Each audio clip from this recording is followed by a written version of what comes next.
Assalamualaikum warahmatullahi wabarakatuh. Saya Marsyani Fadriani dengan NIM 20020026002 dari kelas Ilmu Pemerintahan A angkatan 2020. Di sini saya akan menjelaskan tentang pernyataan Pak Mahfud MD dengan adanya transaksi 304 triliun dan statement wakil-wakil rakyat di mana kebijakan tidak berpihak dengan rakyat. Di sini kabar soal temuan transaksi janggal senilai 300 triliun di Kemenke atau Kementerian Keuangan masih terus bergulir.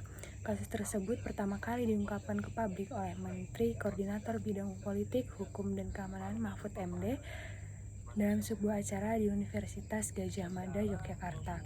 Pak Mahfud MD menekankan transaksi mencurigakan atau transaksi janggal senilai 300 triliun di Kemenke itu melibatkan 467 pegawai Kemenke sejak tahun 2009 sampai 2023.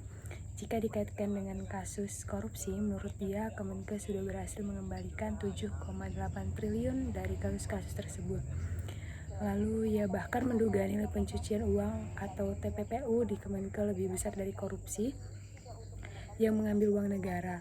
Dia pun mengambil sampling 7 kasus dari 197 kasus yang dilaporkan. Dari 7 kasus dugaan TPPU-nya senilai 60 triliun.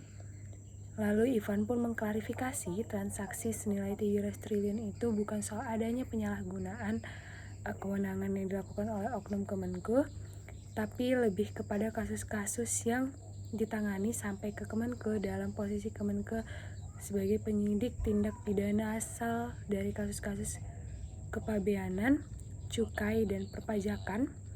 Di situ mereka serahkan hasil analisis dan pemeriksaan kepada Kemenke untuk ditindaklanjuti. Ia juga menjelaskan analisis terhadap kasus-kasus tersebut sesuai dengan Undang-Undang Nomor 8 Tahun 2010 tentang pencegahan dan pemberantasan tindak pidana pencucian uang. Lalu Ivan menyampaikan PPATK dan Kemenke terus berkoordinasi agar kasus-kasus tersebut dapat ditangani dengan baik bersama aparat penegak hukum. Sebab akumulasi dari sejumlah kasus kepabeanan, cukai, dan perpajakan itu mencapai 300 triliun. Kendati demikian, Ivan tak menampik terdapat pegawai Kemenke yang juga terlibat dalam kasus-kasus tersebut. Namun menurut dia jumlahnya sangat kecil, jauh di bawah 300 triliun.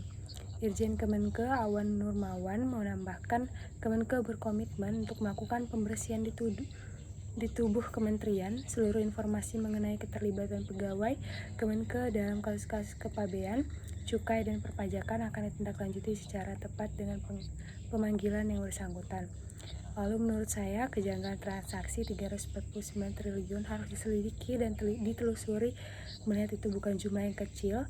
Dengan kasus ini bisa jadi pintu masuk buat jenjang pencucian uang yang dilakukan aparatur negara. Diduga banyak sekali melibatkan pejabat kementerian. Dengan ini Dewan Perwakilan Rakyat harus secepatnya menindaklanjuti dan membentuk pansus atau panitia khusus untuk menyelidiki agar bisa ditindaklanjuti lebih lanjut dan agar pemerintah juga tidak kehilangan kepercayaan masyarakat terhadap mereka.